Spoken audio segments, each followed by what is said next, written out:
Monsieur le Président, bonsoir et merci d'avoir accepté ce grand entretien, le troisième depuis votre prise de pouvoir.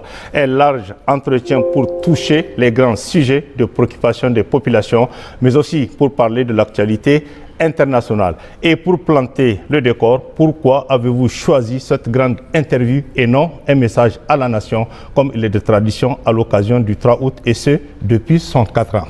Monsieur le Président, bonsoir. Aouzu billahi minash shaitani rajim. Bismillahir rahmanir rahim. Assalamu alaikum wa rahmatullahi ta'ala wa barakatuh. Merci d'avoir organisé cet entretien. Et permettez-moi, avant de répondre à cette question, de rendre un hommage mérité aux forces de défense et de sécurité, au peuple nigérien, au peuple de la Confédération et à l'ensemble des victimes du terrorisme, sans oublier, bien sûr, les familles qui supportent le fardeau et les blessés actuellement dans les centres hospitaliers.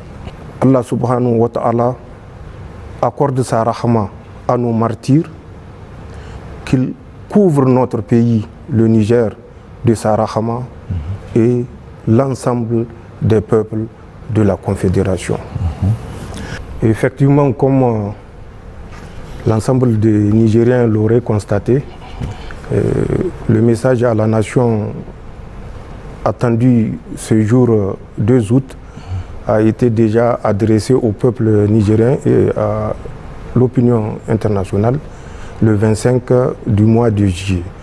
Donc la journée du 3 août sera désormais consacrée journée de l'arbre et certainement les dispositions y afférentes sont prises et elles seront transmises, communiquées au moment opportun.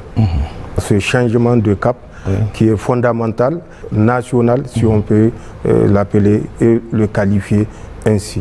Monsieur le Président, le 26 juillet dernier, le Conseil national pour la sauvegarde de la patrie CNSP, que vous avez l'honneur de présider, avec la lourde charge de présider aux destinées du Niger à 1 an au pouvoir. Quel sentiment vous anime ce jour, en cette date anniversaire? Et depuis le 26 juillet 2008 à cette date, qu'est-ce qui vous a marqué profondément dans la gestion des affaires de l'État? C'est un triple sentiment qui m'anime par rapport à cet anniversaire. Un sentiment non seulement de lucidité par rapport au chemin parcouru, malgré les embûches, malgré l'adversité, malgré une opposition sauvage des puissances extérieures. Nous avons su, le 26 juillet, redonner au peuple nigérien un signe d'espoir. Et ce signe d'espoir, de souveraineté, a été la cause principale de tous les obstacles que nous avons dû surmonter au jour le jour pendant 365 jours. Le deuxième sentiment est un sentiment de fierté et de satisfaction. Fierté et satisfaction par rapport au comportement résilient, combatif et déterminé du peuple nigérien, qui a su reprendre son destin en main en saisissant l'opportunité que lui offrait la journée du 26 juillet 2023. Enfin, le troisième sentiment qui découle de ce deuxième sentiment est un sentiment d'humilité. Humilité face au peuple qui est resté debout derrière le Conseil national pour la sauvegarde de la patrie et qui a su, pendant les 365 jours, sans faiblir, sans faillir, nous apporter les soutiens nécessaires, qui nous a revigourés et qui nous a encore stimulé de prendre conscience que nous avons une grande responsabilité vis-à-vis de notre peuple et vis-à-vis du peuple de la Confédération. Donc, un sentiment de lucidité face aux défis qui ont jalonné le parcours, un sentiment de fierté et de satisfaction face à la résilience et à la combativité du peuple nigérien et un sentiment d'humilité face aux nouvelles responsabilités que le peuple nous a conférées. Voilà les sentiments qui m'animent par rapport à cet anniversaire. Monsieur le Président, qu'est-ce qui vous a marqué le plus pendant cette période de 1 an de 365 jours dont vous évoquez tantôt? Ce qui m'a le plus marqué, je l'ai dit, c'est la résilience du peuple nigérien. D'accord. Puisque vous le saviez, pendant ces 365 jours, nous avons vécu sous un embargo sauvage, irresponsable et inique. Ceci n'a pas découragé le peuple nigérien qui est resté debout et qui a suscité l'admiration au niveau même international. C'est très important de se rappeler de ce comportement vaillant du peuple nigérien, un peuple que nous retrouverons, que nous découvrons après avoir failli perdre l'âme des Nigériens. Voilà ce qui m'a le plus marqué. D'accord. Monsieur le Président, il est peut-être difficile de parler véritablement de bilan, mais à ce jour, 1 an après, qu'est-ce qui a été fait? Qu'est-ce qu'il faut retenir en termes d'action, de réalisation et d'acquis dans les principaux secteurs de la vie de notre pays? Comme vous l'avez dit, c'est difficile de dire ce qui a été fait au bout d'1 an d'exercice. C'est d'autant plus difficile quand on sait que nous avons vécu, comme je l'ai dit, sous un embargo total. Un embargo qui, a priori, ne donnait pas cher de la capacité de résilience des Nigériens. Beaucoup ont prédit notre effondrement au bout de 2 semaines. Au bout de 365 jours, nous sommes toujours debout par la grâce d'Allah subhanahu wa ta'ala, par la volonté du peuple nigérien et certains pays amis qui nous ont accompagnés dans ces moments particulièrement difficiles. Beaucoup de choses ont été réalisées. D'abord, le 26 juillet en lui-même est un jour de libération. C'est une œuvre monumentale qui a été accomplie à travers l'avènement du 26 juillet parce que nous savons dans quelles conditions nous avons trouvé les Nigériens et nous savons vers quelle destination ce régime déchu conduisait les Nigériens. Dieu merci et Allah subhanahu wa ta'ala nous a épargné de vivre des moments sombres à travers le 26 juillet 2023. Le 26 juillet 2023 a donné et redonné la dignité au peuple nigérien. C'est comme si vous trouvez un individu attaché, enchaîné à un poteau. Oui. Vous le libérez et que quelqu'un vous demande qu'est-ce que vous avez fait. Oui. C'est symbolique, mais c'était l'état dans lequel nous avons trouvé le peuple nigérien. Nous ne nous sommes pas arrêtés et sans prétention aucune à la libération du peuple nigérien.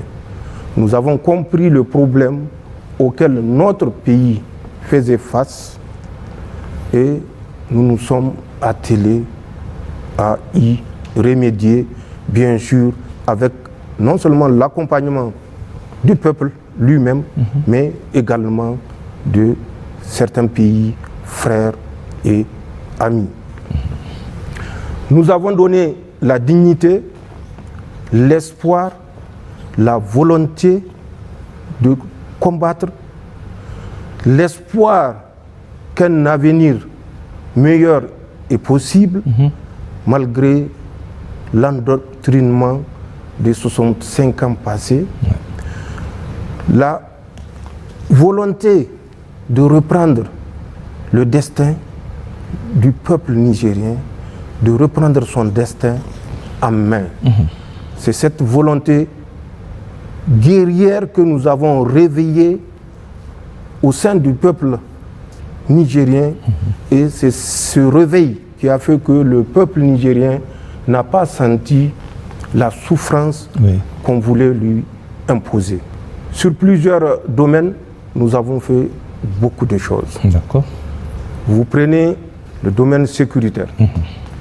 Nous avons trouvé une situation de chaos. Une situation de chaos qu'on ne peut comprendre que lorsque on la vit au quotidien et lorsqu'on est au Niger. Une situation sécuritaire née de la volonté de certaines puissances de continuer à nous dominer, mais malheureusement avec la complicité des Nigériens ou de certains Nigériens. Par rapport à ce désastre programmé, nous avons pris l'initiative de réorganiser rapidement un dispositif sécuritaire qui nous permettra, car nous le savons, que l'adversité qui s'est dessinée avait des sombres desseins pour notre pays. Et il nous fallait prendre rapidement le devant en adoptant notre dispositif aux objectifs de défense et de protection de notre population. Par rapport à ces mesures, je l'ai dit, le redéploiement, mais nous avons mis l'effort sur également la montée en puissance de nos forces de défense et de sécurité.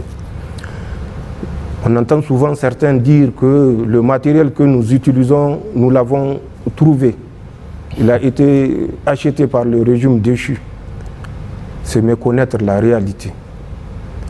Ce matériel a été mis à la disposition des forces de défense et de sécurité nigériennes par la volonté de certains pays que je tairai, mais pour lesquels aucun versement n'a été fait. Nous sommes arrivés sous embargo total et nous avons respecté les engagements pris par le régime déchu et procédé au paiement par échéance de ce matériel que nous exploitons. Nous avons également programmé la montée en puissance en effectif de nos forces de défense et de sécurité.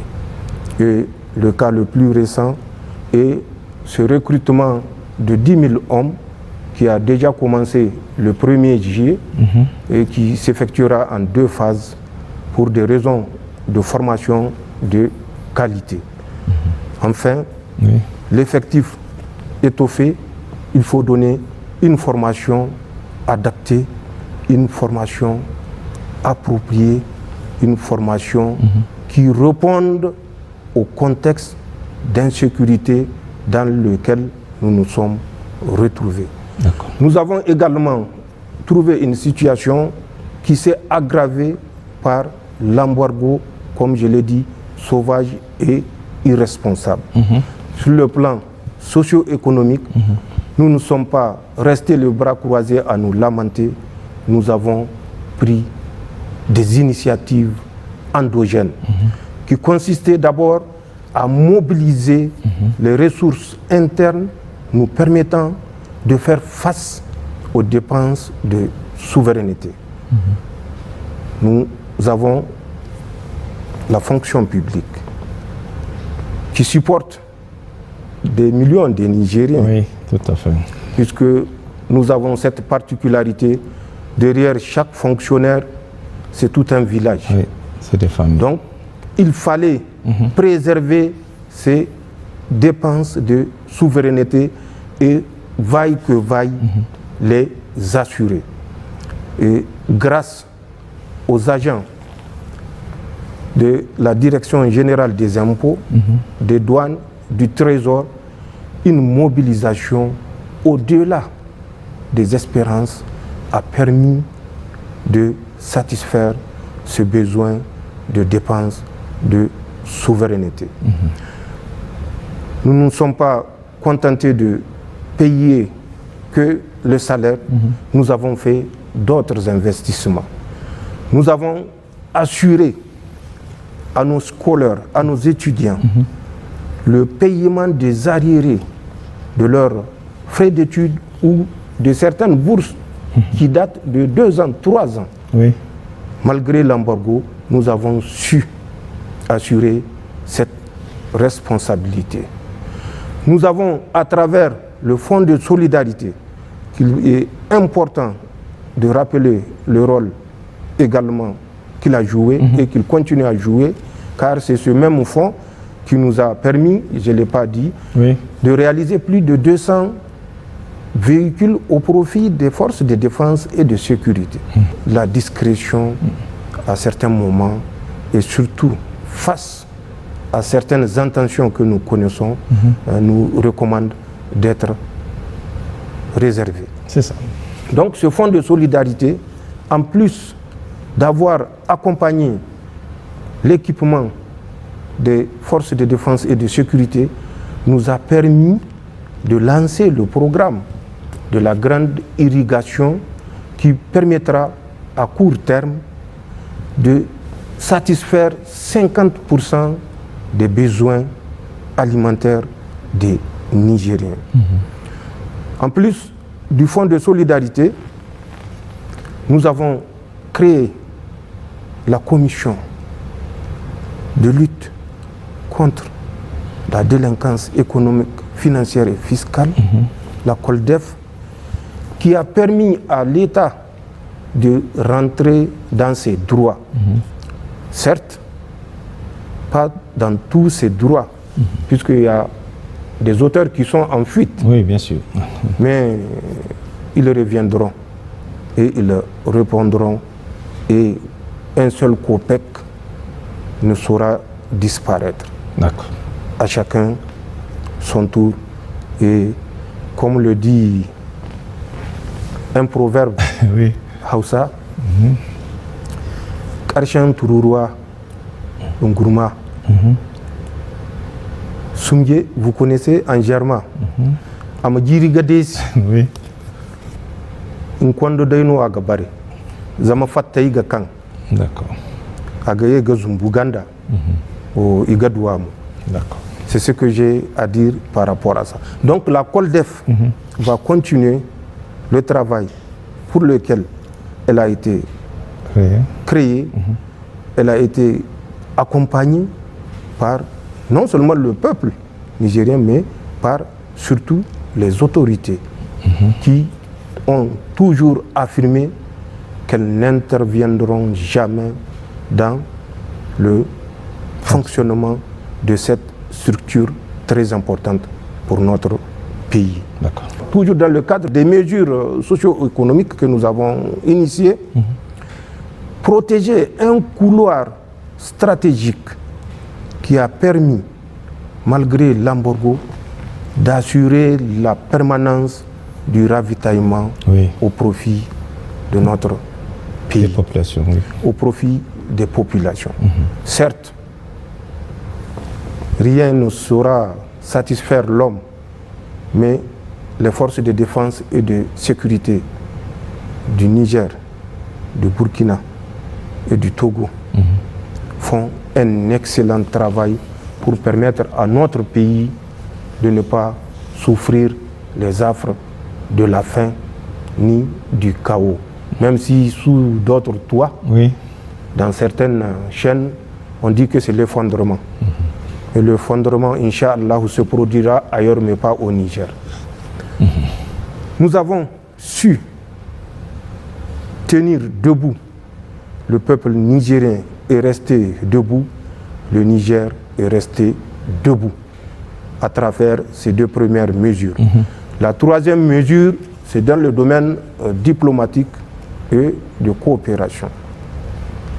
Nous avons noué des relations de coopération avec des partenaires stratégiques et nous continuerons à nouer des rapports de coopération stratégique avec les partenaires qui respecteront l'intérêt unique du Niger et du peuple nigérien. D'accord. Ceci est également important à préciser car certains qui se sont rêvés en maître éternel du Niger ont commencé, c'est vrai, il y a toujours les sursauts, mais ont commencé déjà à déchanter. C'est vrai, des pièges sont posés. Oui. Nous le suivons régulièrement à travers beaucoup d'autres actes malveillants. Vous parlez un peu de ces menaces de déstabilisation et d'agression contre notre pays, Monsieur le Président? Bien sûr, il s'agit de cela. D'accord. Mais nous avons une mémoire d'éléphant. Nous n'oublions pas le moindre mot. Vous vous rappelez, quand les soldats français avaient commencé à quitter notre territoire, quand l'ambassadeur français Sylvain Ité avait pensé que c'est toujours la colonisation qui continuait et qu'il pouvait défier les nouvelles autorités et que nous l'avons mis à la porte, malgré que son mentor Macron avait chanté sous tous les toits que Ité a été accrédité au Niger auprès de Bazoum, non pas auprès de la République du Niger, mais auprès de Bazoum, et que pour eux c'est Bazoum le président. Sylvain Ité a fini par partir. Suite à ce départ, c'est un agent de renseignement français, un ancien de la DGSE, un certain Vincent Crouzet, qui est sorti pour dire ouvertement que c'est l'occasion, après le retrait de leurs forces, après le départ de Sylvain Ité, de déstabiliser le Niger par des actions clandestines. Nous n'avons pas pris ces propos à la légère et aucune affirmation ne doit être prise à la légère. Mieux, il ne faisait que répéter ce qu'il a entendu auprès de ses maîtres, notamment le président Macron, qui déjà en août, la première quinzaine du mois d'août 2023, avait initié une large concertation pour apporter une réponse corrective appropriée au peuple nigérien et au cas du Niger. Suite à ça, il a donné des instructions à un certain Jean-Marie Bockel, qui est le conseiller Afrique, paraît-il, de Macron, de trouver des solutions et en urgence pour que le cas Niger ne fasse école. D'accord. Après plusieurs mois et presque un an d'études, c'est ce qui a conduit à ce fameux commandement pour l'Afrique. C'est le résultat de leur nouvelle trouvaille pour mettre les États de l'Afrique francophone au pas. Et en tête, le Niger qui a osé demander sa souveraineté. Le commandement pour l'Afrique est une version camouflée des troupes que nous avons chassées. D'accord. Parce que c'est un commandement qui se fera avec une certaine réorganisation. Notamment, les troupes qui sont au Tchad, particulièrement en N'Djamena, seront réduites de leur effectif pour ramener à 350, je dis bien N'Djamena, 350 hommes. Les troupes qui sont au Gabon, actuellement autour de 400, vont être ramenées à une centaine. Les troupes ivoiriennes, elles seront maintenues. Ils ont dit qu'ils ont à peu près 600 hommes. Ça, c'est leur problème. Ils vont les maintenir. Ils vont créer 2 commandements supérieurs qui seront un basé à Dakar au Sénégal et le deuxième à Libreville au Gabon. La différence pour verser la poudre aux yeux des Africains consistera dans le commandement qui sera désigné. Ça ne sera plus des chefs qui vont venir de la métropole, mais ce sont les attachés de défense qui vont assurer le commandement. D'accord. Et à travers ça, un chef d'état-major au nom d'un certain Pascal Yanni a été désigné. Et le 4 septembre de cette année, ce commandement sera fonctionnel avec par position 50 à 60 hommes qui vont monter en puissance pour être à 100 ou 150 hommes. Avec un commandement, comme je le dis, discret, parce qu'il sera assuré par les attachés de défense qui sont déjà sur place au niveau des ambassades des pays qui ont bien sûr des ambassades françaises. Bien sûr. Mais ce n'est certainement pas le cas du Niger et ça ne sera certainement pas le cas du Niger.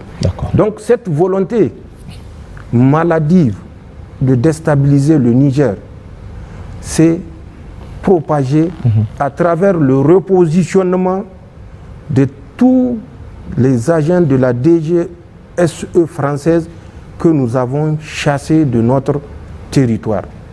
Ils sont repositionnés au Bénin, je le dis et je le répète. Ils sont repositionnés au Nigeria. Vous savez, le fameux Thomas Gliozo, qui était le chef de poste niveau 2, ici à Niamey, qui était passé pour être juste le chef de la sécurité de l'ambassade. C'est un agent de la DGSE française. Et ce que j'ai dit est une évidence. D'accord. Je vais vous faire un peu sa biographie. Il est né le 7 juillet 1974 à Paris, 18e. D'accord. Il est titulaire d'un doctorat en droit, après avoir fait un diplôme d'études approfondies en droit comparé. Ce gars occupait le poste du chef de poste niveau 2 au Niger et il n'est pas le seul. D'autres que nous avons expulsés à partir de la base aérienne se sont retrouvés, comme je l'ai dit, au Bénin, au Nigeria. Le cas de Thomas, qui est vérifiable, il a rejoint le Nigeria en février de cette année. Il est présentement à Abuja avec des va-et-vient à Kaduna et Sokoto. Nous le suivons, nous le surveillons, ainsi que tous les autres fuyards qui sont tapis dans leur villa de Ministers Hills à Abuja. Nous les surveillons et qu'ils s'assurent que le dessein sombre qu'ils présagent pour le Niger retombera, Inch'Allah, sur eux. Cette volonté de déstabilisation est une certitude. Les Français, en désengageant du Niger, nous avons tout fait pour qu'ils ne sortent pas par le Bénin, parce que nous savons l'esprit mesquin, malveillant des Français. Nous avons exigé qu'ils sortent par le Tchad. D'accord. Qu'est-ce qu'ils nous ont fait? Les premiers à sortir ont pris rendez-vous avec des terroristes de Boko Haram et de SWAP, qui sont deux factions rivales dans le lit du lac Tchad. Ça s'est passé du 25 au 26 octobre 2023. Ils ont proposé à ces terroristes de partir en guerre ouverte contre l'État nigérien, contre les nouvelles autorités nigériennes qui ont osé demander aux soldats français de quitter leur territoire. Ils ne se sont pas arrêtés là. Dieu est avec les justes. Oui.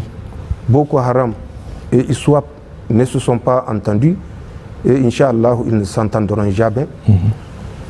Ils ont reconduit la même manœuvre dans la nuit du 10 au 11 janvier 2024 où ils ont encore livré à travers 2 hélicoptères du matériel militaire aux terroristes de Boko Haram qui semblaient plus enclins à accepter les propositions des troupes françaises. D'accord. Ça s'est passé à Kouklewa, qui est une île dans le lac Tchad, à quelques 25 km à l'est-nord-est de Bosso. Plus tard encore, le 29 janvier, ils sont revenus, cette fois-ci à Boultungour. Boultungour, c'est une île qui est à une dizaine de kilomètres au nord-est de Bosso, où ils ont livré de l'armement neuf, flambant neuf, aux terroristes de Boko Haram. Et ils ont récupéré les anciennes AK-47 dont ces terroristes étaient dotés. Ils ont pris des dispositions pour effacer les numéros, pour qu'on ne puisse pas retracer l'origine de ces armes. C'est des actes comme ça que les Français ont posés et continuent à poser. Nous savons qu'ils ont des répondants tapis dans nos villes. À Niamey, ici même à Niamey. À Niamey, comme à Agadez, comme à Maradi, comme un peu partout. Mais qu'ils sachent que nous les surveillons. Et eux et leurs répondants, qu'ils se le tiennent pour dit, une fois pour toutes, nous les suivons. Et au moment opportun, nous agirons. Nous avons compris leur piège à travers certaines organisations non gouvernementales, à travers certaines compagnies de sécurité. Nous avons mis fin. Et comme en matière de nuisance, ils sont illimités en imagination, nous serons plus illimités en imagination que pour protéger notre pays. Ce qu'ils souhaitent pour le Niger, à travers les échanges qu'ils ont, à travers les échanges, les correspondances, les appels qu'ils ont avec leurs répondants, l'intention ou les intentions qu'ils ont ne vont pas prospérer. Je veux vous dire, plus grave, la France, le 16 juin exactement, a fait circuler à travers ses services de renseignement des éléments de la DG2SE qui sont au Bénin, a fait circuler l'information comme quoi 2 Occidentaux ont été enlevés avec leur guide dans le W béninois. Mais le W béninois est entre les mains des Français. Le parc W. Mais le parc du W, il est entre les mains des Français. Les services de renseignement de la DG2SE sont à l'intérieur du parc. Nous savons les activités auxquelles ils se livrent. Et les Occidentaux qu'ils ont annoncés pour être enlevés, sont un Canadien et un Danois. Nous savons que c'est faux. D'abord, ce n'est pas le mode d'action des terroristes. Quand les terroristes prennent des otages, ils gardent tout le monde. Bien sûr. C'est à travers des négociations qu'ils libèrent ceux qui sont encombrants. Ce n'est pas ce qui s'est passé à travers cette prise d'otages.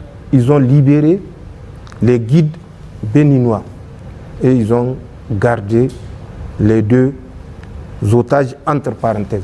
Mais nous savons que ce n'est pas des otages, c'est des spécialistes en artifice, en technique de guérilla et de combat sous bois. Ces gens ont été conduits dans la base de Fada où était l'émir Jafarou Diko, alias Émir Mahmoud. D'accord.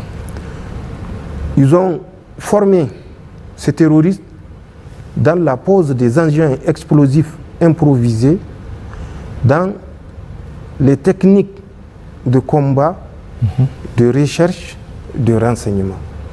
Après cette base, un certain Jules Habib et Sambo Doktoro étaient partis avec une Toyota Land Cruiser récupérer ces deux spécialistes pour les amener vers une autre position qui était entre le village de Boulel et Boulkassi. Pour ceux qui connaissent cette zone, c'est à l'intérieur du Burkina. Ces gens étaient jusqu'à la date du 15 juillet sur cette position. Ils continuent à entraîner les terroristes alors que les Français les ont fait passer pour être enlevés par des terroristes. Ouais. Alors qui est le vrai terroriste? Ah oui. Donc c'est pour vous donner une idée. Beaucoup d'autres actes dont nous avons des éléments. Bien sûr. Non seulement des éléments vocaux, mais des éléments écrits pour étayer ce que nous disons. La France est derrière ce terrorisme qui endeuille les familles nigériennes. C'est une parenthèse et au moment opportun, nous sommes prêts à porter toutes les preuves de ce que nous disons actuellement. Donc, cette volonté de déstabilisation, les Nigériens doivent le comprendre, est réelle. Il n'y a rien d'imaginaire. C'est une volonté et la France n'hésitera pas, à travers en tout cas les autorités actuelles, à passer à l'acte dès que les Nigériens auront baissé la garde. Nous ne baisserons pas la garde. Le Niger sera debout, Inch'Allah. D'accord. Monsieur le Président, indépendamment de toute cette situation que vous venez d'écrire sur la déstabilisation de notre pays, pouvez-vous rassurer un peu de plus les plus sceptiques que le Niger est tenu et dans la bonne voie pour recouvrer pleinement sa souveraineté? Ça ne sert à rien de chercher à rassurer un sceptique. D'accord. Rassure le compatriote qui est convaincu de ce qu'il fait, qui est convaincu de ce que vous faites, qui est convaincu de votre engagement, qui est convaincu de votre sincérité à le conduire vers la prospérité. Les sceptiques, nous n'avons pas le temps pour les sceptiques. Quand ils se rendront à l'évidence qu'il n'y a plus d'autre alternative que d'être du côté du Niger, ils reviendront d'eux-mêmes dans les rangs, si Dieu accepte de les sauver. Car ça également, c'est une rahama d'Allah subhanahu wa ta'ala. Ramener quelqu'un à comprendre qu'il s'est trompé et qu'il revienne dans les rangs. C'est ce que je peux dire par rapport aux sceptiques.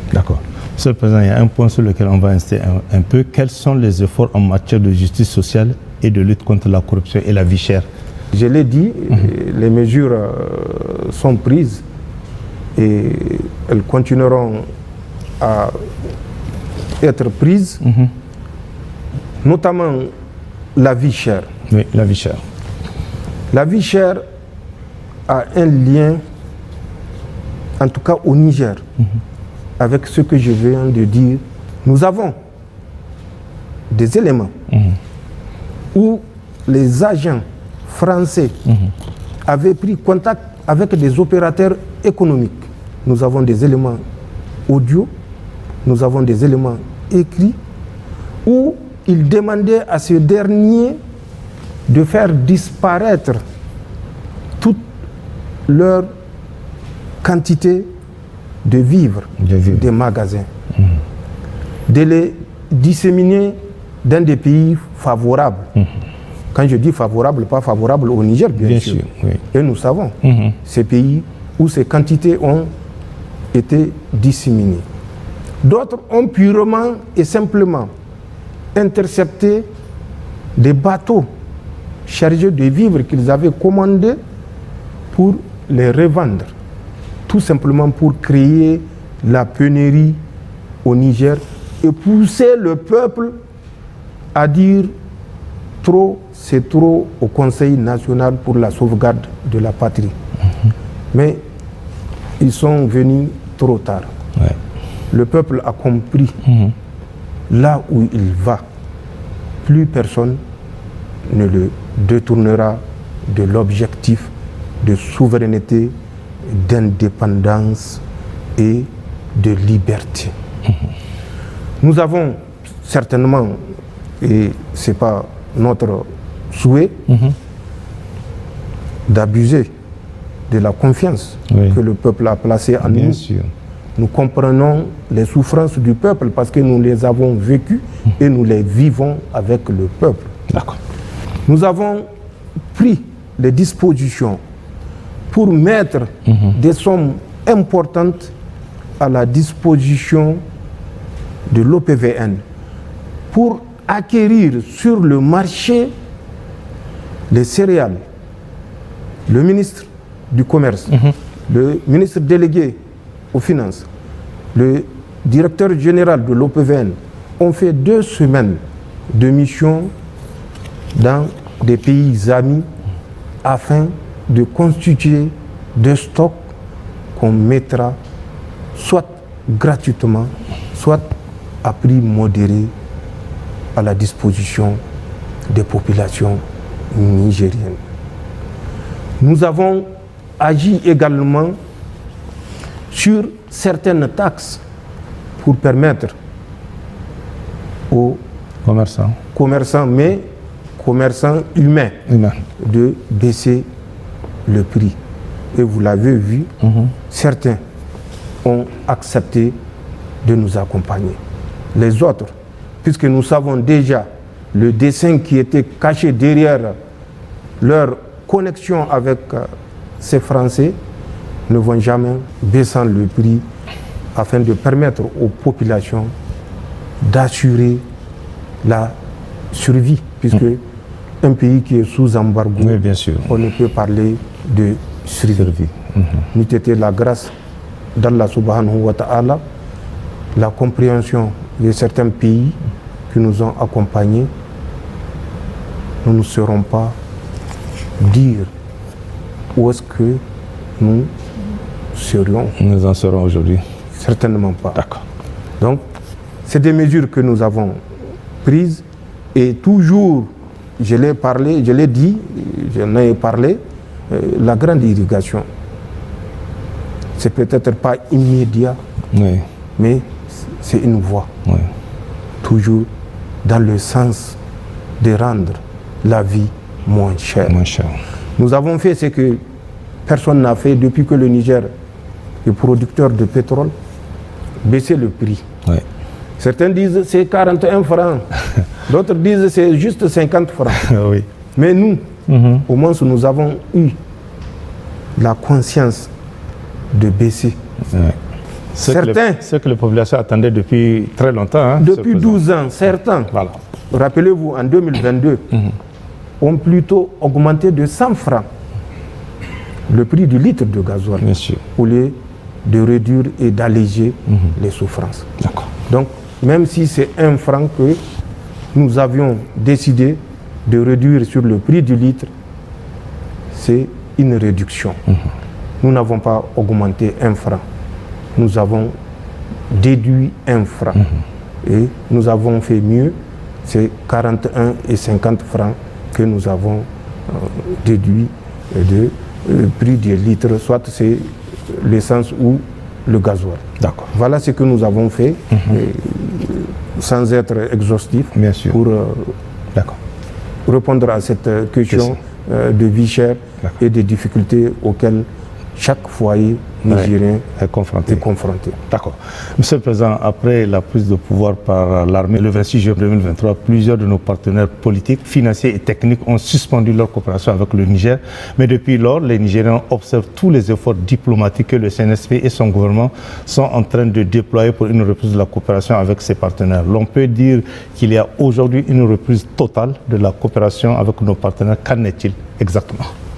Depuis le 26 juillet, Le CNSP a tiré les leçons de ce qui s'est passé à compter du 30 juillet où la CEDEAO, sous l'injonction d'Emmanuel Macron, je ne dirais pas de la France, mais d'Emmanuel Macron, la CEDEAO a décidé de nous mettre sous embargo sauvage, je le répète, irresponsable, unique.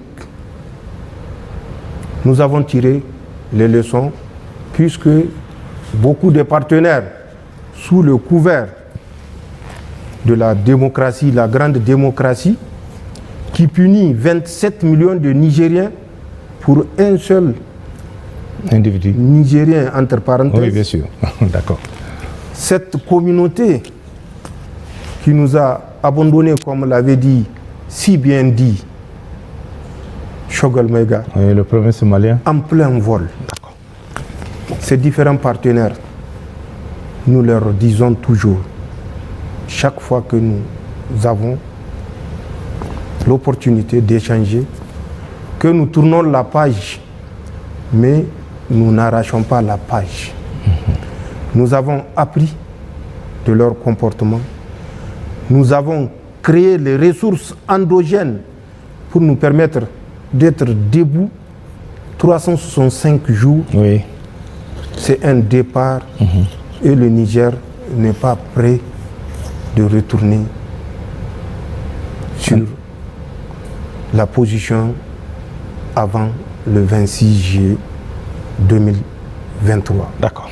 Que ceux qui veulent nous accompagner, nous accompagnent, mais avec nos conditions, parce que c'est nous qui savons où nous avons besoin d'être accompagnés dans quel domaine, et que c'est dans ces domaines que nous devons être accompagnés. Mais la priorité des priorités reste dans la capacité de résilience du peuple nigérien, dans la capacité de mobilisation des ressources internes malgré l'adversité. Nous l'avons compris, personne ne fera le bonheur du Niger à la place des Nigériens. C'est aux Nigériens de comprendre cela, et ils l'ont compris. Et ils l'ont compris depuis le 26 juillet 2023. Tous ceux qui viendront respecteront notre souveraineté politique, économique, sécuritaire et autres. C'est irréversible. D'accord. Voilà ce que je pourrais dire par rapport aux partenaires. Est-ce à dire, Monsieur le Président, qu'à partir d'aujourd'hui, ces partenaires qu'on a vus par le passé ne viendront plus nous imposer quoi que ce soit? C'est à nous autres Nigériens de décider de ce que nous voulons, c'est ça? Je n'ai pas besoin de le dire. Poser la question à un enfant de 4 ans, d'accord, pour ne pas descendre en dessous, pour ne me qualifie pas de ce que je ne suis pas. D'accord. Mais demander à un enfant de 4 ans, vous le voyez, vous voyez, bébé patriote. Oui, oui, on l'a vu. Bébé patriote. Oui, bien sûr. Bébé patriote à 4 ans. Oui. Posez-lui la question. La fille qu'on voit souvent, elle vous répondra. Au cours des manifestations. Et c'est la même chose pour tous les Nigériens. D'accord. Nous avons atteint un point de non-retour. Personne, plus personne, aucun État, je l'ai dit dans le message à la nation du 25 juillet, aucun État, aucune organisation étatique ou non gouvernementale ne nous dictera ce que nous devons faire, nous, ce que nous ne devons pas faire.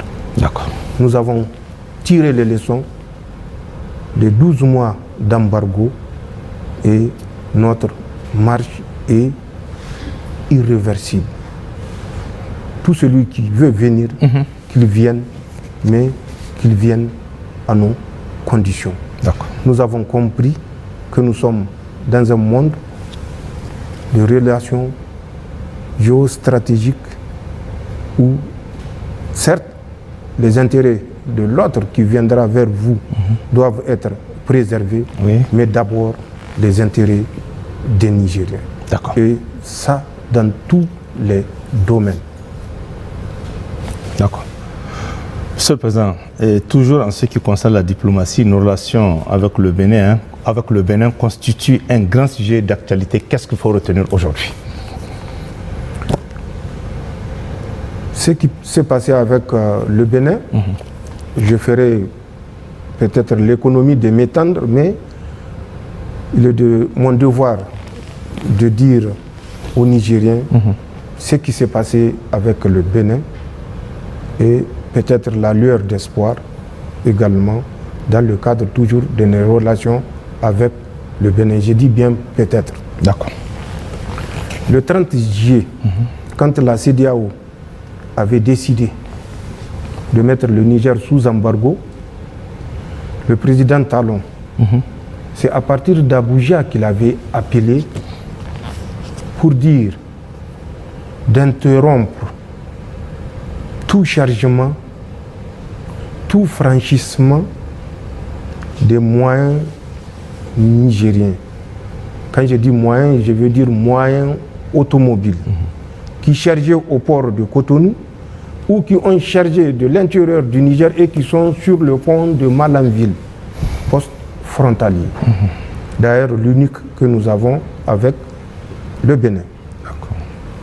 C'est à partir de Abuja au Nigeria qu'il avait pris cette décision. Parce qu'il fallait punir les Nigériens qui ont osé prendre leur destin en main.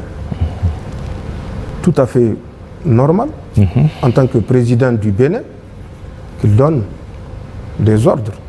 Même si nous pensons qu'il y avait une autre façon de faire qui consistait à laisser transiter ce qui est chargé au port de Cotonou. Mais c'est une décision souveraine prise par un responsable d'un État souverain. Nous avons vécu cet embargo total du côté de notre poste frontalier avec le Bénin. Le pipeline, entre-temps, les travaux n'ont pas été impactés par l'embargo. Jusqu'à la fin de l'exécution des travaux du pipeline, aucune contrainte parce que le président Talon s'était déplacé en Chine pour donner cette garantie aux autorités chinoises qu'il ne fera entrave en aucune manière et il va respecter les accords entre la République du Niger et la République du Bénin, qui disait qu'en aucun cas les travaux du pipeline ou l'exploitation du pipeline ne peut être entravée par l'une ou l'autre des parties. Les travaux se sont poursuivis donc malgré l'embargo. Le premier bateau a été chargé. Le deuxième bateau était arrivé. Le président Talon s'est rappelé tout d'un coup que le Niger, entre-temps, la CEDEAO ayant levé l'embargo, le Niger a refusé d'ouvrir sa frontière. La frontière, oui. Quand ils ont fermé la frontière, nous avons acté. Nous ne sommes pas intervenus pour dire que le président Talon a mal agi. Quand il va de notre sécurité, sachant ce que nous savions et que nous savons toujours, de ce qui s'est tramé au Bénin, à travers justement les agents de la DGSE française au Bénin, quand les gens parlent de base, il n'y a pas de base, mais une action de déstabilisation subversive ne se mène pas avec des troupes conventionnelles. Sinon, ça ne serait pas une action subversive. La subversion, les gars n'ont qu'à consulter le dictionnaire. Que veut dire, en termes littéraires, la subversion? Sans parler du domaine des spécialistes. Que veut dire la subversion? Donc, le fait de dire qu'il n'y a pas de base, c'est des camps avancés pour lutter contre le terrorisme. Mais nous savons ce que nous savons. Nous savons ce qui s'est passé au Bénin. Au Bénin, automatiquement, je vous ai dit, après la décision de la CEDEAO, le président Talon a pris la mesure et la responsabilité sur lui d'appliquer à la lettre les mesures de la CEDEAO. C'est un État souverain, je l'ai dit. Il est libre de faire ce qu'il veut. Mais qu'on nous laisse également cette liberté de protéger notre pays. Nous savons déjà le 25 du mois d'août 2023, la France avait loué 3 hélicoptères Super Puma auprès d'une société qui s'appelle Elinka, d'une nationalité que je tairai. Ces Super Puma étaient déjà sur le tarmac de Kandi. Le 26, déjà, ils étaient à Kandi. C'est ça. Pour donner la correction au Niger qui a osé dire trop, c'est trop. En plus de cela, des éléments de subversion, comme ils l'ont prédit, étaient positionnés à l'aéroport international de Tours. C'est même un aéroport international que les Français ont réhabilité expressément. Oui, toujours au Bénin? Au Bénin, à Tours. D'accord. Tours est à 7 km à l'ouest de Parakou. L'aéroport international de Tours est à 6,8 km à l'ouest de Tours. D'accord. Cet aéroport a été réactivé, rénové. Les Français avaient débarqué des agents avec du matériel à travers des vols cargo qui ont atterri. Le premier vol à 2 h du matin, le deuxième à 3 h du matin, pour débarquer du matériel. Parce qu'il fallait le gré, les comptes au Niger. Nous savons que des agents des renseignements en tenue civile étaient à l'hôtel GB de Kandi le 25, le 26 du mois de septembre 2023. Ils étaient en tenue civile en reconnaissance. Il fallait reconnaître l'aérodrome de Porga qui fait 2 km 100 à la lisière de la frontière, toujours dans le parc W, à la lisière de la frontière Bénin-Burkina Faso, 2 km à l'intérieur du W côté Bénin, 2 km donc de la frontière burkinabé. Cet aéroport de Porga est entre les mains des Français. D'accord. Officiellement chargé de préserver le parc. Mais vous vous rappelez de cet officier des eaux et forêts du Bénin qui avait élevé la voix contre les agissements qui s'est passé dans ce parc à travers la réalisation de cette piste. Et vous savez le sort qui lui a été réservé. Donc nous savons, c'est une évidence que cet aéroport dont nous avons les coordonnées que je pouvais dire exactement. Ensuite, ces mêmes agents de renseignement français étaient dans un village qu'on appelle Alpha Kouara, où il y a une piste, mais de moindre ampleur également. Nous avons les coordonnées de cet aérodrome où les Français étaient partis en reconnaissance, toujours accompagnés des agents subversifs français. Nous savons que l'école normale de Kandi, qui a été abandonnée, une école normale abandonnée qui est à la sortie nord de Kandi, est occupée par ces agents subversifs français où ils avaient évolué avec 10 Toyota Hilux, immatriculation civile, notamment de l'administration béninoise. La sécurité de ces gens était assurée par la police républicaine du Bénin. D'accord. Nous savons également, toujours dans leur recherche des points, des positions à partir desquelles ils vont déstabiliser le Niger, ces mêmes agents ont effectué une mission de reconnaissance sur les hauteurs sud-ouest du village qu'on appelle Madikali. Nous savons tout cela, avec les effectifs précis. Ouais.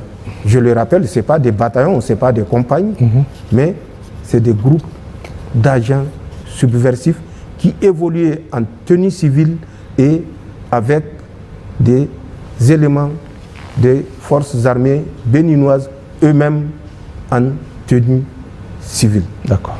Donc nous savions tout ça. Nous savions mieux que ça des vols de reconnaissance que les Français faisaient à partir du Bénin. Et en prenant souvent les précautions pour rester à l'intérieur du territoire béninois. Mais comme ils ont une grande capacité de zoom, ils pouvaient effectivement prendre des images, découvrir des points de passage, découvrir des points de vulnérabilité, découvrir nos positions. Mais étant à l'intérieur du Bénin, nous ne pouvons pas agir sur ces éléments, ni agir contre ces éléments. Donc nous savions tout ça. Nous l'avons dit, le Bénin n'a pas semblé nous écouter. Les gens ont fait du dilatoire pour dire qu'il n'y a pas de base, il n'y a pas de régiment, il n'y a pas de brigade, il n'y a pas de bataillon. Nous n'avons jamais dit qu'il y a des bataillons. Il y a des agents de déstabilisation subversive français à l'intérieur du Bénin. Ils ont fait leur relève début du mois de juillet. Nous les suivons. Une nouvelle équipe est venue. Leurs relèves ont eu lieu le 5 juillet. Nous le savons. Qu'ils sachent que nous le savons. Et qu'ils s'en tiennent pour dire que nous épions tous leurs faits et gestes. Ces agents français étaient ceux-là même qui ont donné des instructions directes aux terroristes pour vider tous les villages agricoles de la région de Tillabéri. Ils ont donné des instructions claires de massacrer des populations pour les pousser à quitter et ne pas exercer d'activités agricoles. Nous le savons. Ils ont fait pire que ça. Mais nous savons tout ça et nous tenons compte de tout cela pour décider de la sécurité des populations nigériennes. Le Bénin, le président Talon a fait beaucoup de tapage sur le fait qu'il avait envoyé un émissaire vers son frère Tchani, un frère qu'on affame parce que Macron l'a voulu, mais un frère qu'on pense qu'il y a encore des liens de fraternité avec ce frère qu'on a voulu déstabiliser. Mais rétablissons les faits, puisque je n'ai jamais parlé de ça. Aujourd'hui, je parlerai de ça. De quoi s'agit-il? Le 26 du mois de juin, le PDG de China National Oil Development Company était venu ici, à Niamey. Je l'ai reçu en audience avec l'ambassadeur de la République populaire de Chine. Il a émis le vœu qu'une rencontre puisse avoir lieu, une rencontre tripartite. Au moment de l'audience, il y avait le conseiller technique en matière du pétrole, il y avait la DGA du WAPCO qui était présent. Je les avais instruits de prendre contact avec le ministre du pétrole pour trouver une date avant le 31, date à laquelle cette rencontre tripartite entre le Bénin, le Niger et WAPCO pouvait avoir lieu. C'est ce qui a été fait. Déjà, les échanges sont partis le 26, je crois, du mois de juin. Le ministre de l'eau et de l'énergie du Bénin était venu dans le cadre de cette rencontre tripartite. Il se trouvait qu'au moment où il était venu au Niger, le Premier ministre était en déplacement. Malheureusement, la deuxième personnalité dans l'ordre protocolaire qui devait assurer l'intérim était le ministre d'État, ministre de l'Intérieur. Oui. Il était couché. La troisième, c'était le ministre de la Santé, qui a reçu le ministre béninois à l'issue de la rencontre qui avait duré 2 jours, 48 heures, dont les images ont circulé, ont été passées à la télé nationale, où il se disait satisfait de la mission qu'il avait effectuée dans le cadre de cette rencontre tripartite. Tout d'un coup, il a pensé qu'il est porteur d'un message du président Talon vers le président Tchani. Et il a souhaité me rencontrer. Les messages officiels font l'objet d'un traitement spécifique à travers le ministère des Affaires étrangères. D'accord. Il aurait fallu qu'il le dise avant de quitter le Bénin. Après la rencontre tripartite, il souhaiterait transmettre au président du Conseil national pour la sauvegarde de la patrie un message de son frère, le président Talon. Le ministère des Affaires étrangères lui aurait répondu en fonction de mon calendrier.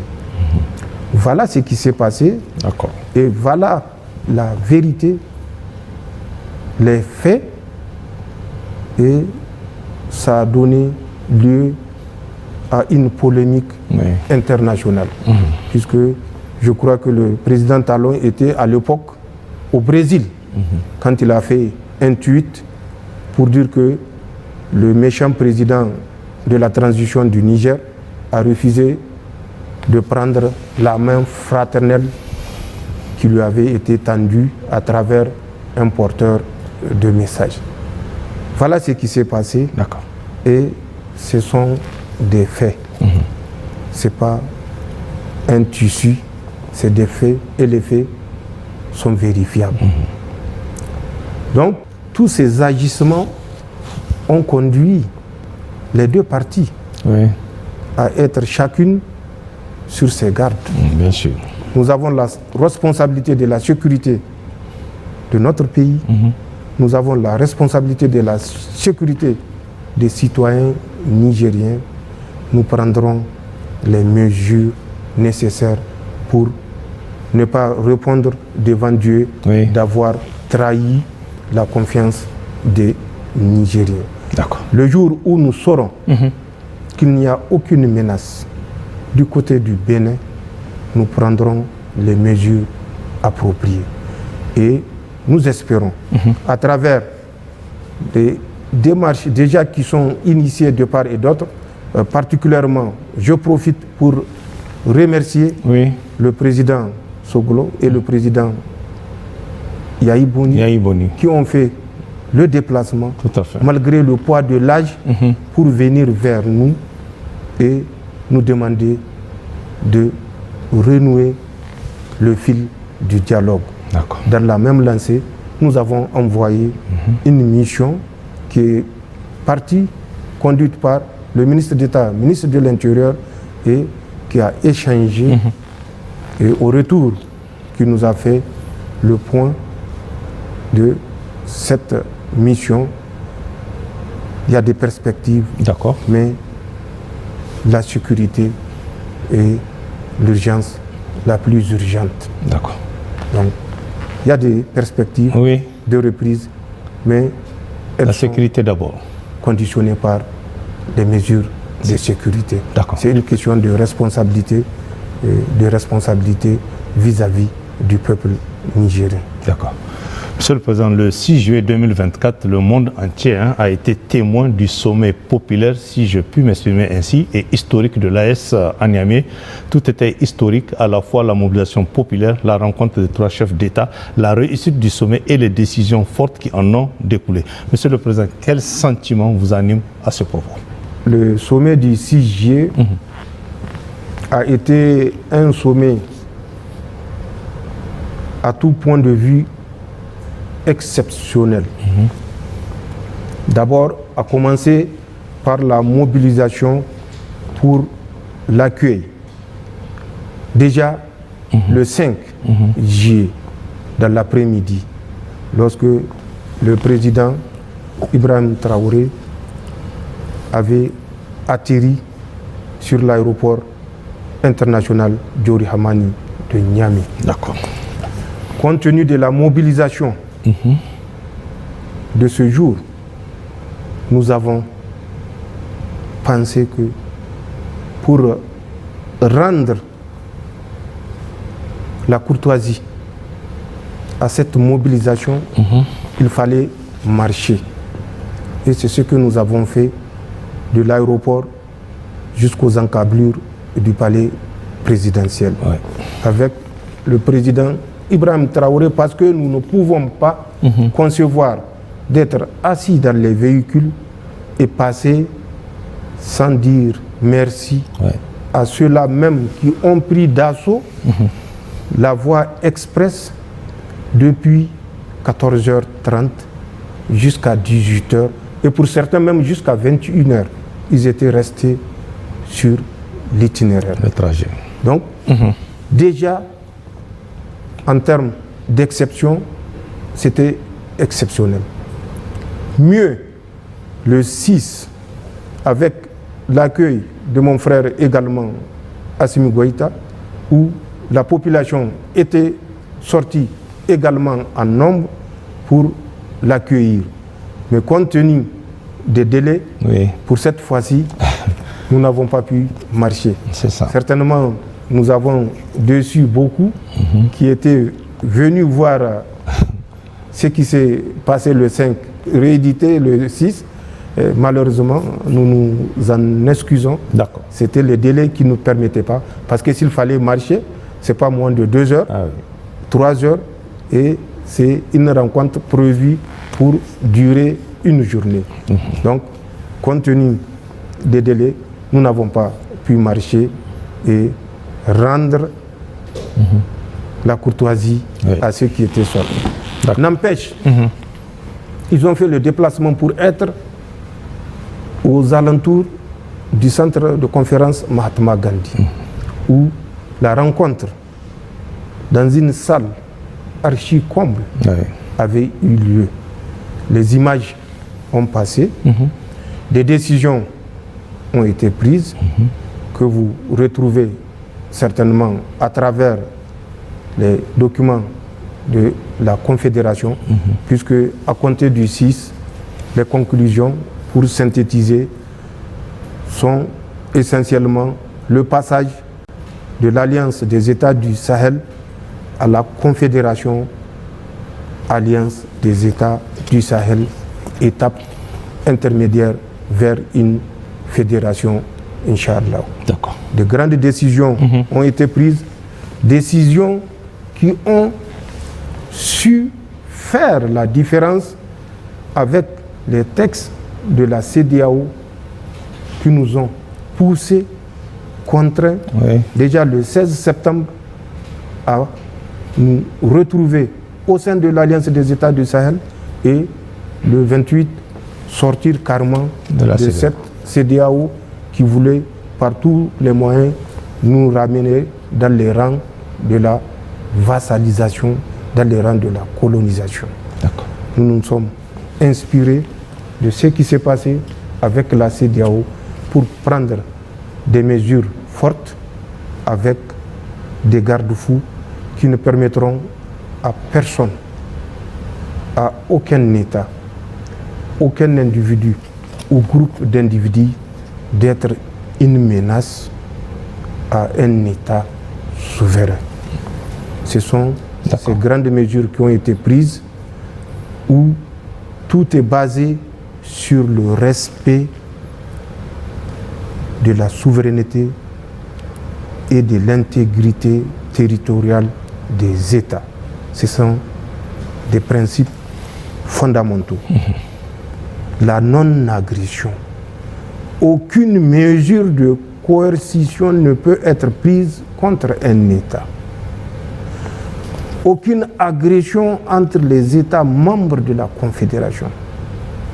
Et en 4e ou 5e principe, la défense des intérêts du peuple. La défense des intérêts du peuple. C'est très important.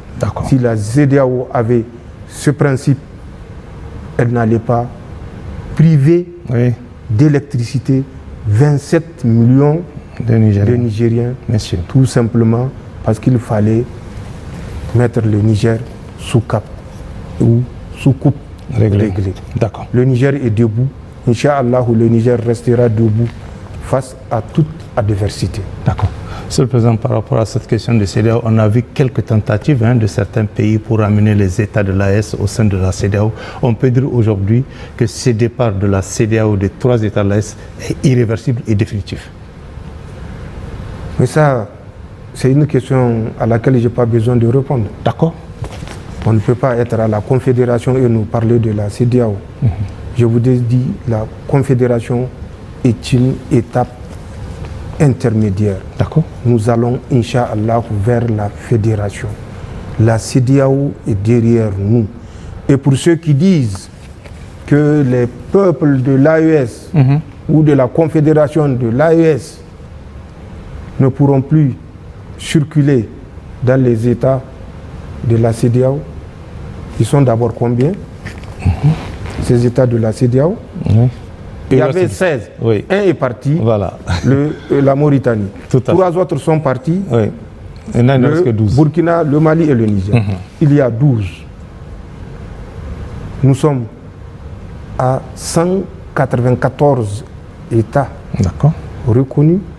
Dans ces 182 États, est-ce que c'est la CEDEAO? C'est les règles de la CEDEAO qui s'appliquent dans les 182 États? De la même façon que nous avons des ressortissants au sein de la CEDEAO, ces pays de la CEDEAO ont des ressortissants au Niger. Que personne ne se laisse divertir. Toute mesure contre la Confédération se verra immédiatement appliquer la réciprocité. C'est tout ce que j'ai à dire par rapport à cette question. Je crois que je n'ai pas besoin de répondre. Les faits doivent répondre à ma place. Merci, Monsieur le Président. Monsieur le Président, le samedi 13 juillet dernier, le Premier ministre a rendu public le document qui inscrit dans le marbre votre vision pour un Niger véritablement indépendant et prospère, ce qu'on dit habituellement l'Aboussani Zantiankassa. Cette vision articulée autour de 4 grands axes résume votre ambition pour un Niger nouveau, souverain, prospère et en sécurité.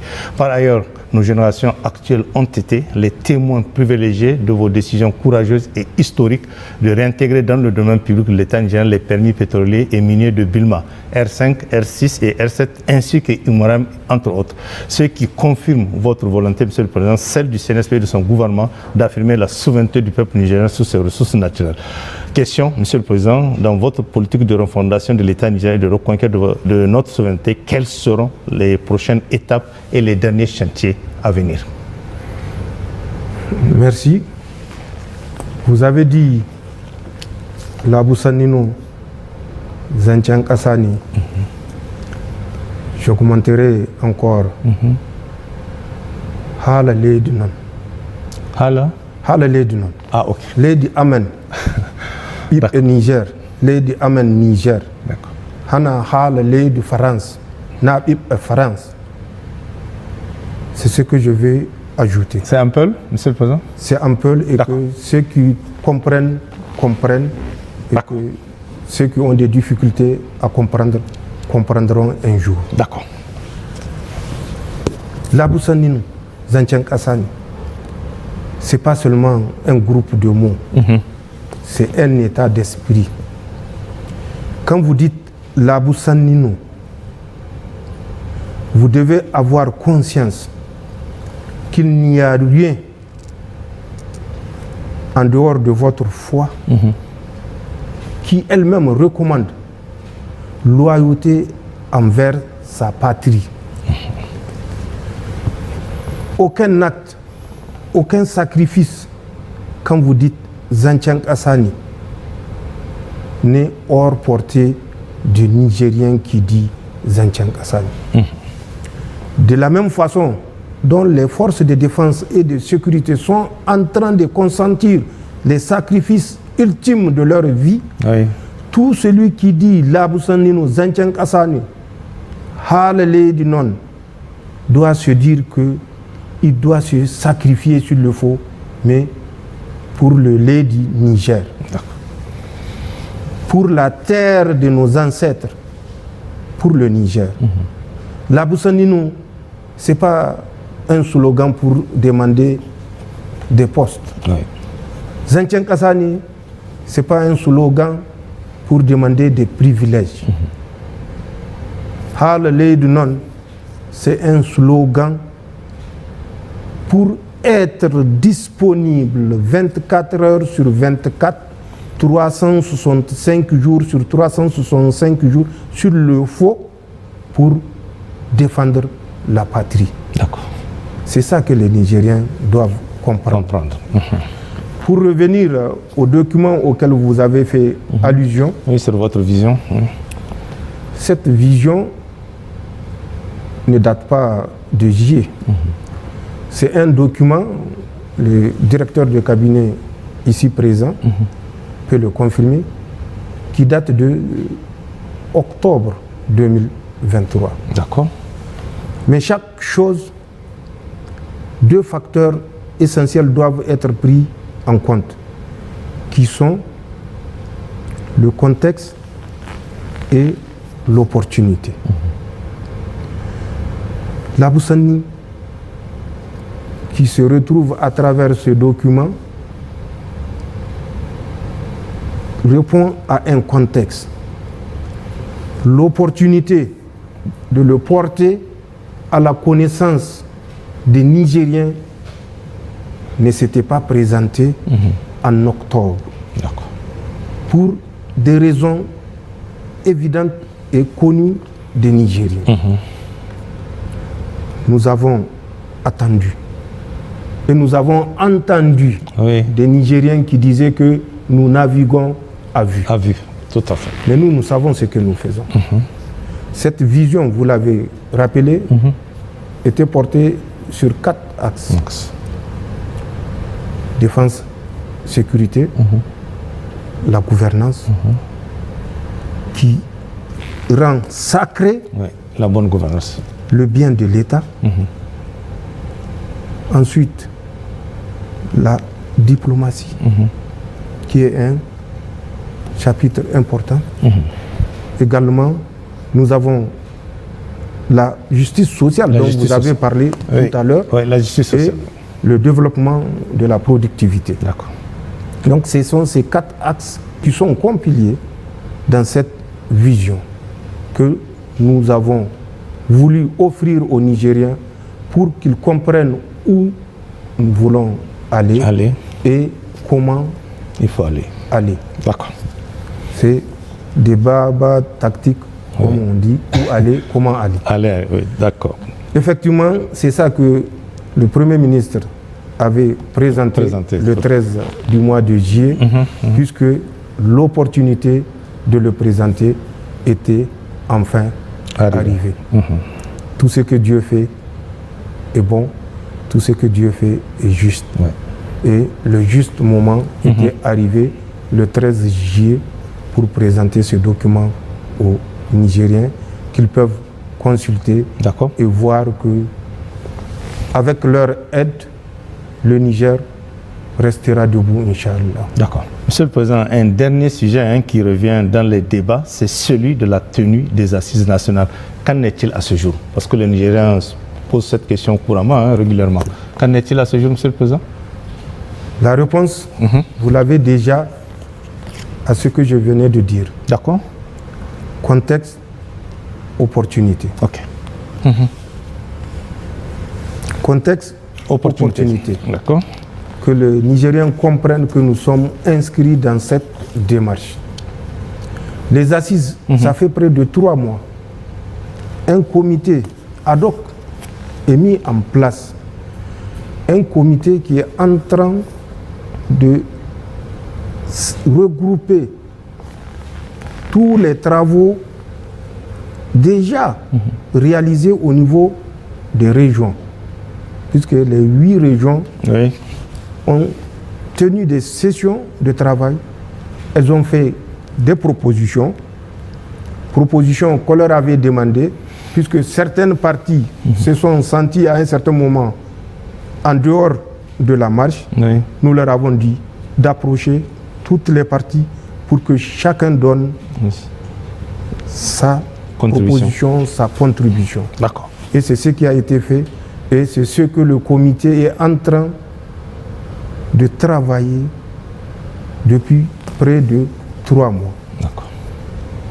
Le moment opportun, quand l'opportunité, qui est le deuxième facteur, bien sûr, se présentera, d'accord, les Nigériens seront informés et prendront part pour que, ensemble et de façon consensuelle, nous puissions sortir quelque chose qui fera du Niger ce pays qui a définitivement acquis sa souveraineté, ce pays qui se tiendra, Inch'Allah, debout face à l'adversité, ce pays qui a pris conscience et qui s'est approprié ses ressources pour que ce pays tourne le dos à l'étiquette de dernier au classement de l'indice de développement humain qu'on nous a toujours martelé et qu'on nous a convaincu en fin de compte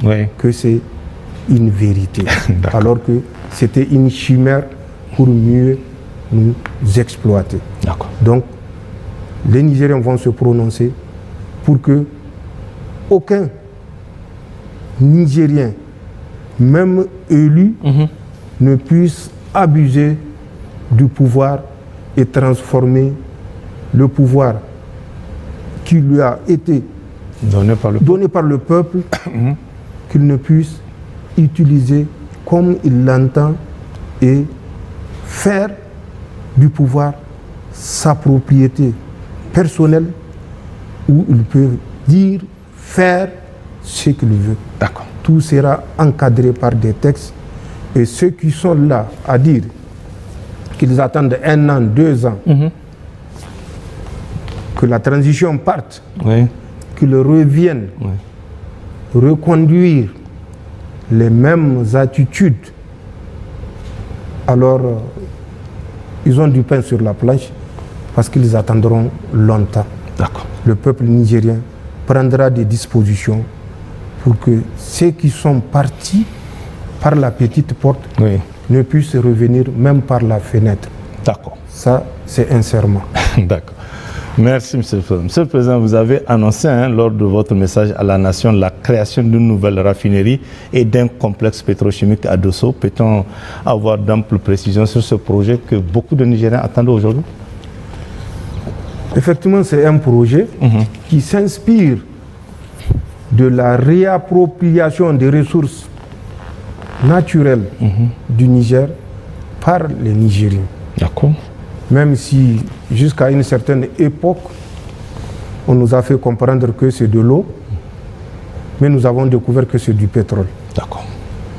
Et malheureusement, ce pétrole, ceux qui ont passé leur temps à dire que c'est de l'eau, sont ceux-là même qui font une exploitation familiale du revenu ou des revenus du pétrole, qui ont endetté le Niger en prenant des sommes colossales pour des besoins privés au détriment du peuple nigérien. Nous avons compris que ce pétrole qui est dans le sous-sol nigérien doit profiter aux Nigériens. Et nous sommes résolus à exploiter de la façon la plus transparente, mais la plus profitable au peuple nigérien, ces ressources pétrolières. Pour ce faire, il va falloir mettre fin à l'exportation du pétrole brut.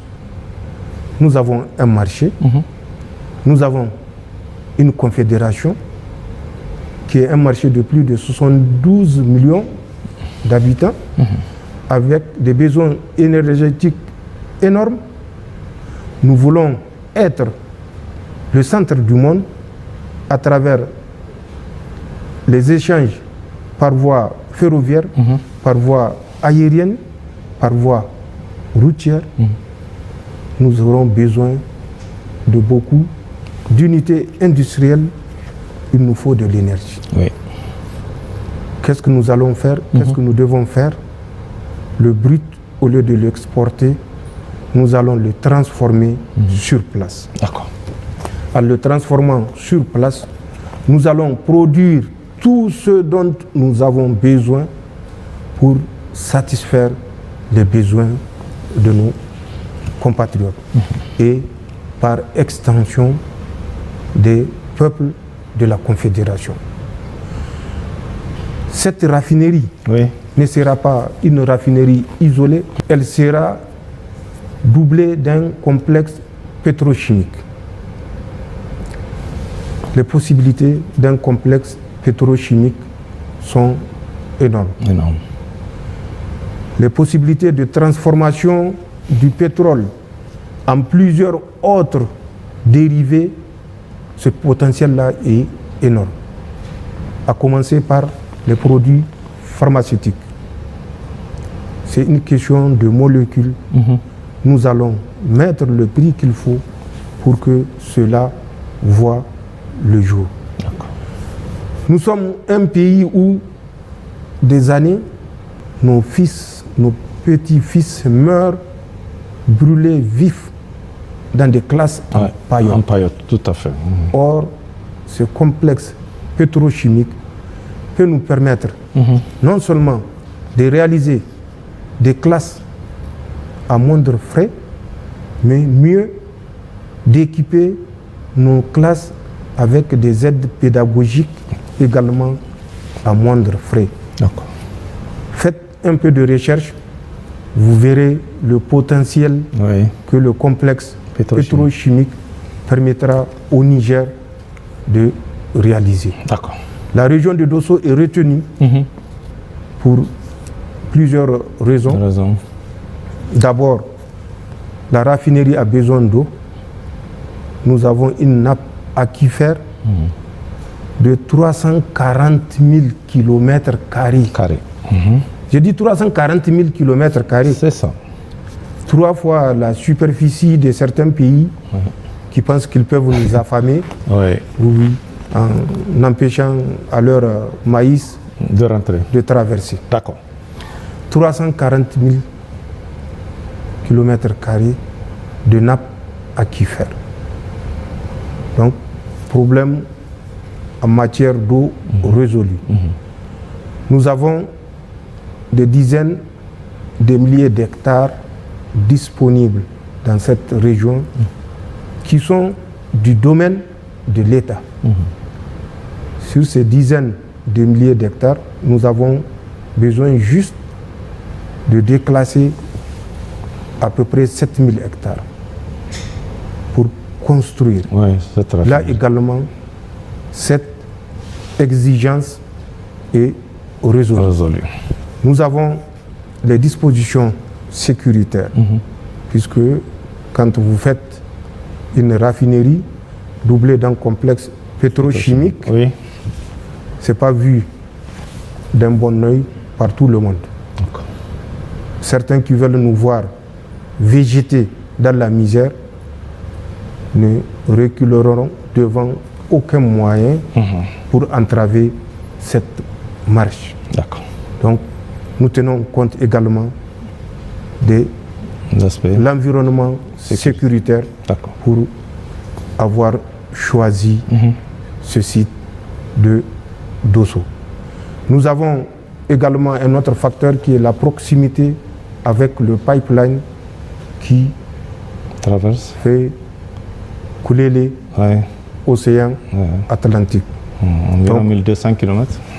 C'est tous ces facteurs favorables mis ensemble qui nous ont amenés à choisir Dosso, et déjà les sociétés sont retenues, elles sont invitées pour venir au Niger,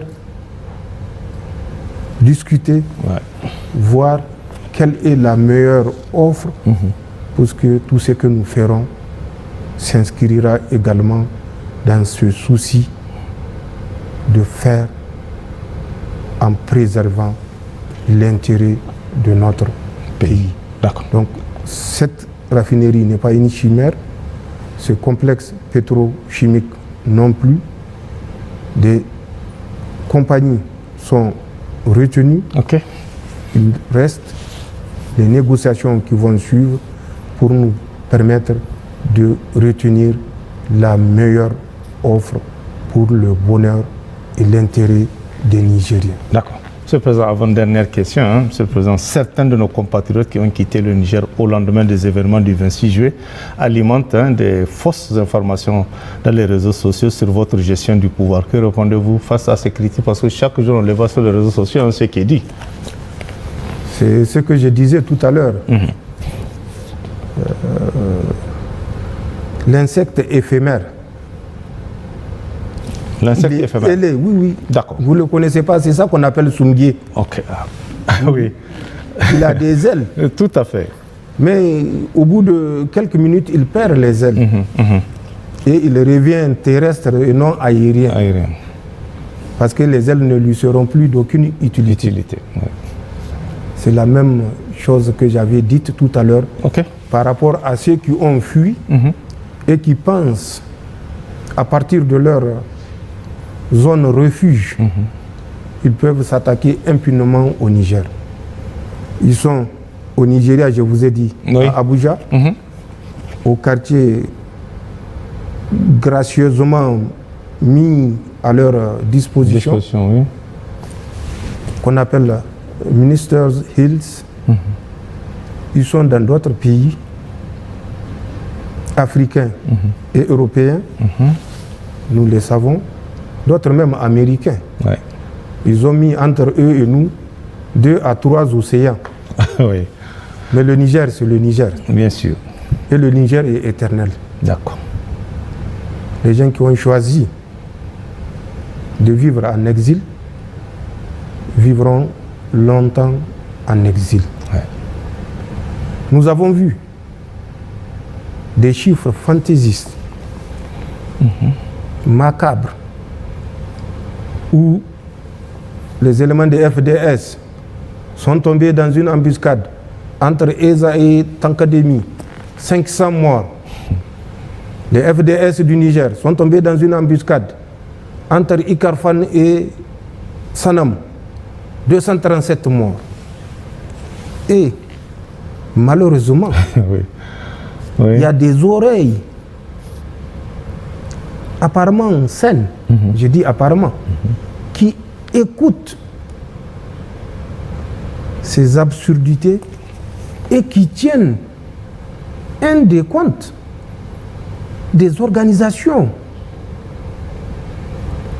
avec la couverture d'une certaine crédibilité. Oui. Oui. J'ai vu une communication où, depuis le 26 juillet 2023 au 26 juillet 2024, nous sommes à 1006 morts. Ah oui. J'ai dit, mais finalement, il ne reste plus rien de l'armée. Ah oui. Mais ça, c'est leur souhait. Mais Allah est avec le Niger. Bien sûr. Et rien de ce qu'ils prédisent pour le Niger ne se réalisera, Inch'Allah. D'accord. Nous les écoutons, nous notons. Et chacun répondra de ses actes, chacun répondra de ses écrits, chacun répondra de ses propos. Le Niger est éternel. Et je l'ai dit, nous prendrons les dispositions à travers les assises pour que des garde-fous, des dispositions particulières soient prévues, même dans 100 ans, en espérant Oui. qu'ils survivent 100 ans, 100 ans. ce qui n'est pas possible. Allah est grand. Mais ils ont tous au-delà de 50 ans. Pour l'instant, ceux qui ont 150 ans au Niger, j'en connais pas. Et certainement, Inch'Allah, ce n'est pas eux qui feront exception. Mais quel que soit le temps que ça prendra, même si ce n'est pas avec nous, ça sera avec d'autres Nigériens qui ont vécu ce que nous avons vécu, qui ont connu ce que nous avons connu, qui ont lutté ce que nous avons combattu et qui ont pris conscience. Plus personne ne peut se mettre à 2 pas de la frontière et attaquer le Niger impunément.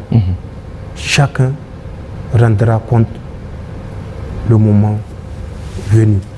Et c'est ce que je dis à ces oiseaux de mauvaise augure. D'accord. Ce qu'ils pensent,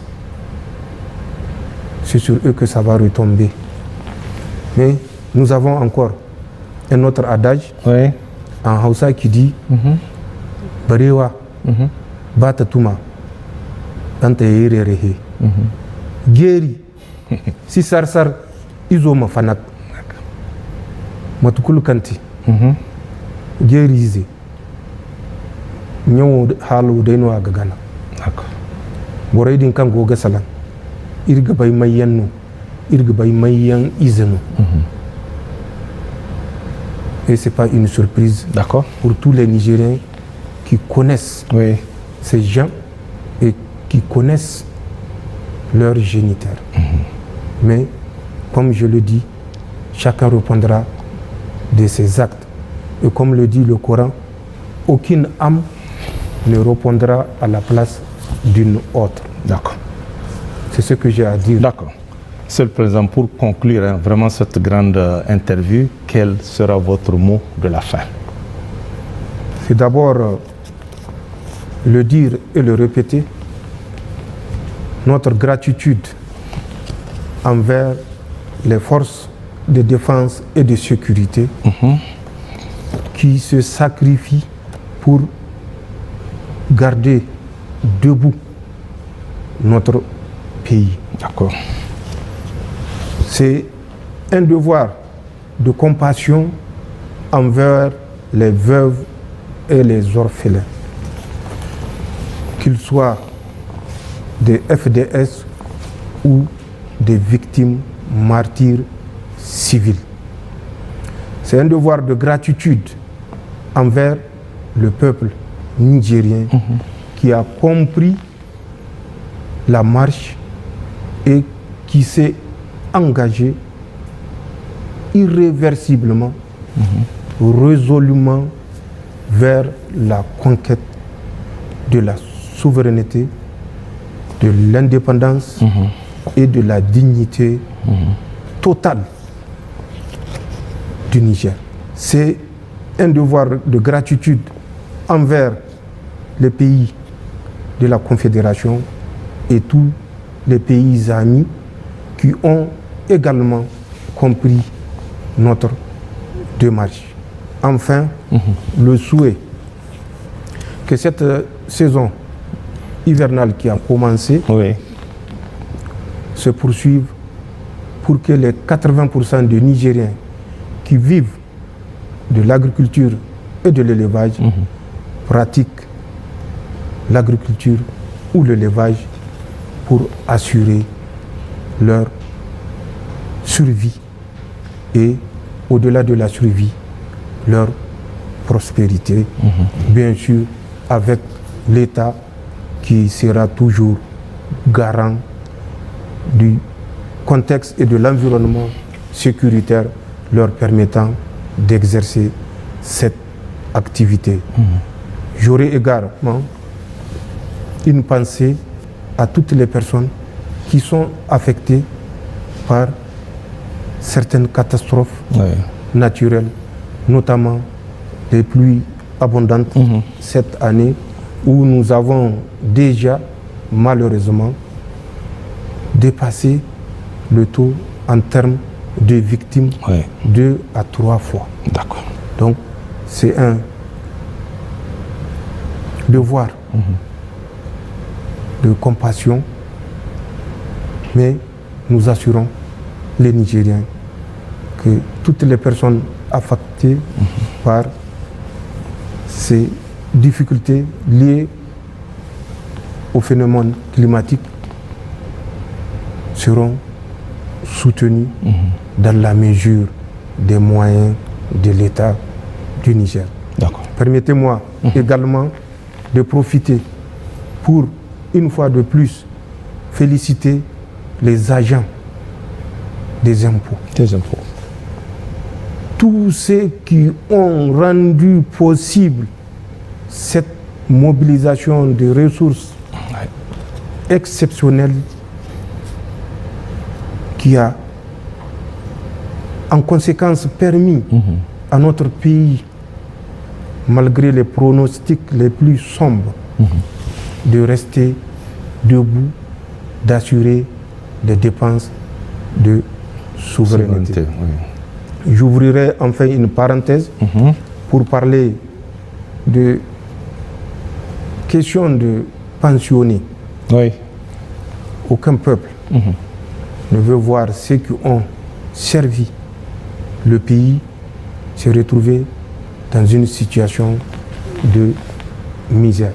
Tout à fait. Et c'est pourquoi le Conseil national pour la sauvegarde de la patrie s'est évertué à travers cette mobilisation exceptionnelle des ressources pour que, avant la fin de chaque mois courant, que les pensionnés soient payés pendant ces 10 mois.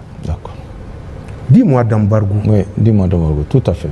Si à un certain moment, au niveau des services compétents, il a été constaté qu'au moment où le paiement était trimestriel, les sommes dues étaient à peu près le tiers des sommes trimestrielles actuellement. Il y a des questions à se poser. À se poser, tout à fait. Il faut peut-être voir la méthode la meilleure pour que l'on sache qu'est-ce qui se passe exactement. Mais rien que dans le cadre de paiement des bonifications qui sont trimestrielles, conformément au décret qui les accordait, nous avons de 2023 au premier semestre 2024 des dépassements de 5 milliards 433 millions. Ah oui. Il faut qu'on sache Oui, bien sûr. où sont passés. Oui. Et ça, je parle seulement de la bonification. Bonification. 5 milliards 433 millions, c'est à peu près 800 classes. Oui, oui. 800 classes, 800 classes, tout à fait. c'est combien de milliers d'élèves Oui. qu'on aurait sortis Oui. des classes En payotes. paillotte, oui, tout à fait. Et cela, je crois que aucun grand-père, aucun père ne voit à redire Bien sûr. si le fait d'arrêter pour voir qu'est-ce qui se passe, qu'est-ce qui provoque cette hémorragie et porter des solutions. Je crois aucun parent ne trouvera cela comme un manque d'égard envers les anciens. Oui, bien sûr. C'est peut-être la méthode par laquelle c'est fait, peut-être la spécialité de certains Nigériens qui n'ont aucune connaissance sur l'objet, le pourquoi, mais qui passent leur temps à écrire sans chercher à s'informer. S'informer, oui. Peut-être que ce sont ces éléments mis bout à bout qui ont créé une certaine situation de, je ne dirais pas de tension, D'accord. mais de malaise, D'accord. où certains ont cru comprendre que le service compétent n'a aucun égard pour les anciens. Oui, oui. Ce service qui est disposé à se déplacer, même pour aller payer les pensionnés qui sont immobilisés Voilà. du fait de l'âge ou du fait de la maladie, ce service-là est quand même un service qui a fait preuve de disposition Bien sûr. appréciable. D'accord. Il faut comprendre le problème souvent pour éviter Oui. de polémiquer et de créer des frustrations qui ne devaient pas être. D'accord. Voilà ce que je veux dire aux Nigériens et je leur rappelle que la route est longue, les embûches, ça ne manquera pas, Oui.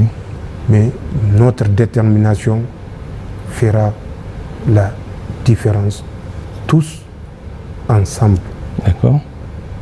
Bonne chance et que Allah subhanahu wa ta'ala continue à couvrir le Niger et le peuple nigérien, l'AES et tous les pays amis de sa rahma. Je vous remercie. D'accord. Monsieur le Président, merci pour cette grande interview où vous avez évoqué pratiquement tous les grands sujets de l'heure. Merci infiniment et excellente soirée à tous.